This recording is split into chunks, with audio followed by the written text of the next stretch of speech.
Hi, Jordan here from It's On Fitness, and today I just wanted to talk a little bit about relaxation and cover some techniques that might help you to relax.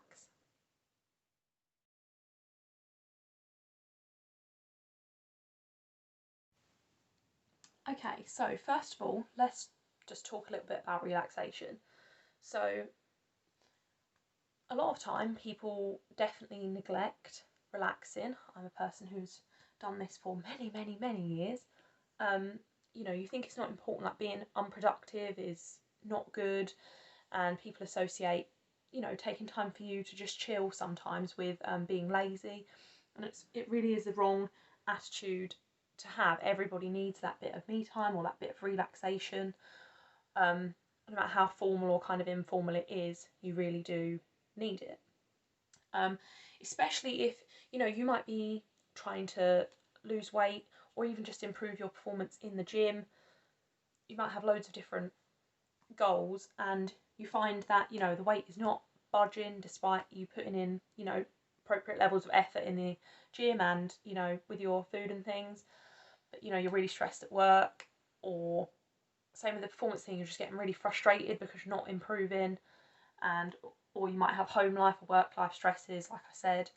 And stress is a major thing that will be holding you, that could be holding you back. It is prone to increase your cravings or make things more difficult, make it harder for you to lose weight. Same as with performance, all the negativity is just going to drain you and bring you down, and there's so many hormones at work as well when you're stressed that don't help you with any working towards anything really. So yeah, just also if you are someone who struggles with mental health, have in the past, still do sometimes. So if you're someone who struggles with all different kinds of mental, like anxiety or just work stress, things like that, then this could really help you starting to do relaxation. It's definitely helped me. I started about a year ago with one of the techniques that I'm going to talk about, and I've done it every day. I think I missed one day, but yeah, every day for a year, and it really has changed my life. It sounds ridiculous, but it has changed my life. So I definitely think it's something that other people should get on. So that's what I wanted to share today. So we will start with our first technique that I'm going to talk about, and that is breathing. So as we go through these, some of these you might think, well, that's not going to work for me, or some of them you might not even want to try, but that's why I'm giving a few, and you just see what works for you ultimately. So breathing, yeah, there are loads and loads of different breathing techniques and styles and methods. So if you just do a little bit of research, you'll find them. So for example, one is just like breathing in slowly for a certain number and then breathing out. So maybe 1, 2, 3, 4, 5, and then 1, 2, 3, 4, 5. And you just, sit there. So if you're really stressed at work, just go to the bathroom, do a couple of those. Just do a couple of, you can close your eyes or not. Or similarly, if you're at home, just program in a couple of minutes a day to do that.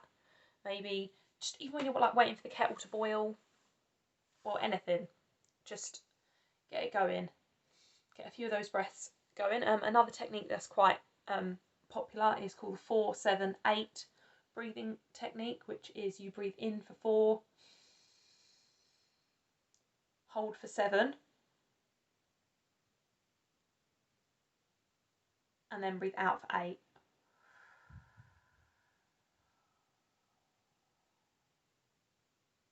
So some people might find that one challenging. Some of the breathing techniques people might find challenging if you can't hold your breath that long. But these techniques shouldn't cause you any stress. If they're causing you stress, they're not the right techniques, and you might want to try a different one. But yeah, breathing is the first one. Okay, second one is imagination. This one might sound a bit crazy for some people, but basically ultimately, you imagine your own happy and perfect place, so that when you feel stressed, you can just go there for a couple of minutes. So this one takes a little bit of work. So this one, you want to pick a place, and then each time you do it, you want to try and do to the same place and elaborate a couple more details or a couple more things. So like when I imagine mine, there might be like, you know, pink grass and then really lovely trees that, you know, droop nicely and they've got dew on them and things like that. So you just imagine. So a tip is, sometimes people say maybe don't imagine other people there, like, you know, people you love or something, because then if you, when you open your eyes and they're not there, sometimes that can be a little bit, almost make you feel a little bit lonely. So it's usually just like a very fictional place, or maybe somewhere you went on holiday and you loved. It can be like somewhere like that, and then you can just change a few of the bits. So I say that doesn't work for everyone, because some people aren't too imaginative or don't see themselves as creative, so they don't really enjoy that kind of thing and it doesn't help them. But yeah, it's about giving you a place that is safe, that you can go to at any point, that you feel comfortable and happy and safe in, anytime, anywhere. So that's another one. Imagination. Go into your happy place in your mind to relax. Okay, so third I want to talk about is guided meditations. These are probably one of the most popular ways to relax, I'd say, or one of the most popular formal kind of relaxation techniques. So there is loads of different apps that you can get. I mean, I've personally tried one called Calm and Headspace. I do like Headspace. You don't get too many free features, but it's still good. And then there is loads on YouTube. So there's things like The Honest Guys, which is quite a big one. I think another one called Generation Calm.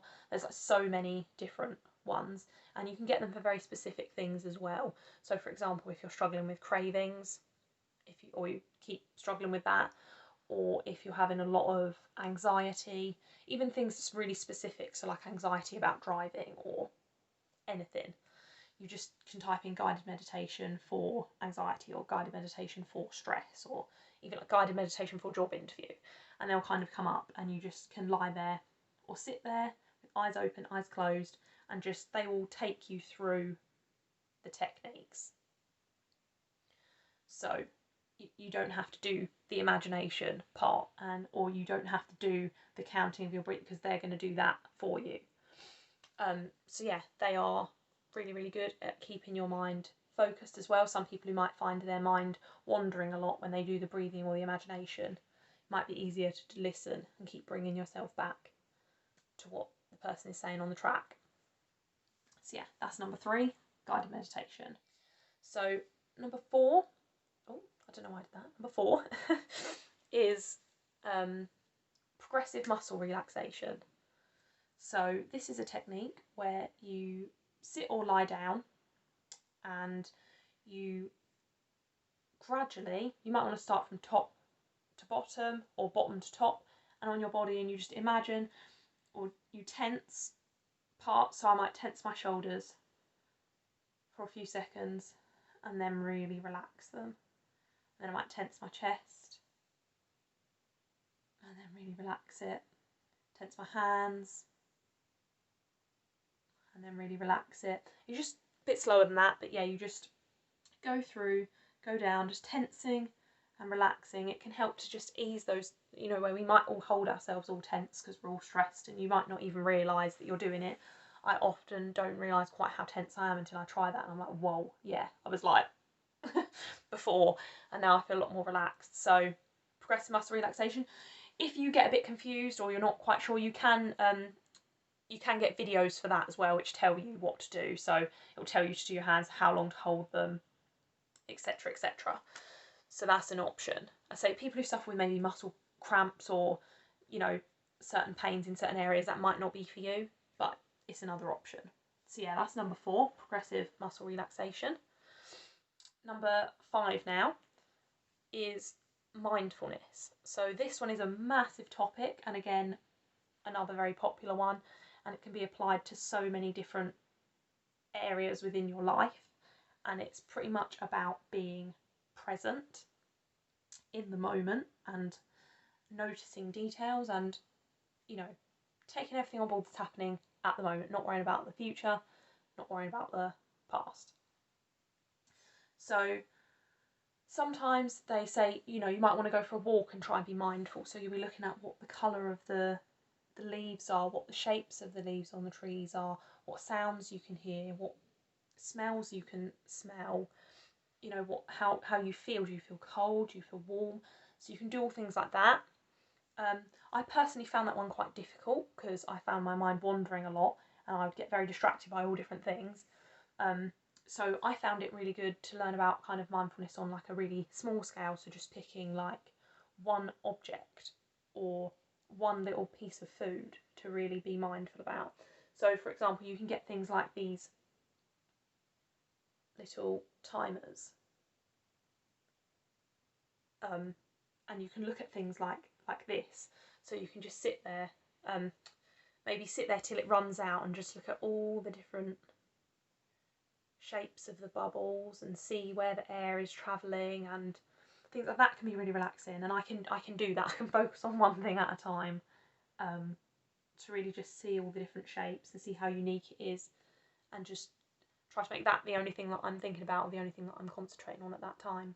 So yeah, mindfulness. That is such a small thing. There's so much to talk about. I'm sure people do doctorates and degrees and everything in mindfulness, so there is a massive topic to explore, but there's a little cue to send you that way if you're so inclined. Okay, so then number 6, we've only got 8, so we're almost there. So number 6 is, of course, being a personal trainer, I recommend exercise. I'm not talking about really strenuous, you know, personal bests, you know, beast mode gym stuff.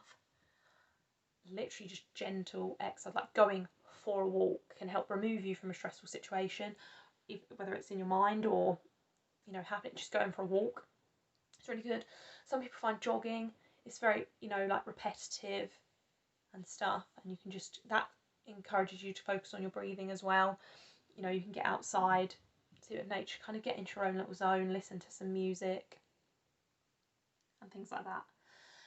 Yoga is another one that is extremely popular for relaxation. So basically it's just about finding out what kind of exercise makes you feel calmer and that you can focus on. I find exercise something really good, that it occupies my mind while I'm doing it. I don't think about anything else, I just think about what I'm doing. So yeah, give a few different types of exercise a try and see what one makes you feel, or the one that you really enjoy and can concentrate on, and you know, it helps you release some stress. Some people, if they feel quite anger as well, they want to relax a bit, maybe like a bit of boxing training or something like that might help you. So yeah, it can be very energetic and everything, but you just want to make sure that it's kind of having that, you know, therapeutic you time effect. So then number 7 I will talk about is, it's almost like a bit of pampering, number 7. So for example, some people might find certain smells relaxing, so you can get candles. This one's really lovely. So yeah, you can find candles that you really like, and you can, you know, maybe light one of them and just let the smell relax. I mean, aromatherapy is a big thing. I have a couple of these little like rollable ones that have different scents, so you can just rub them on your wrist.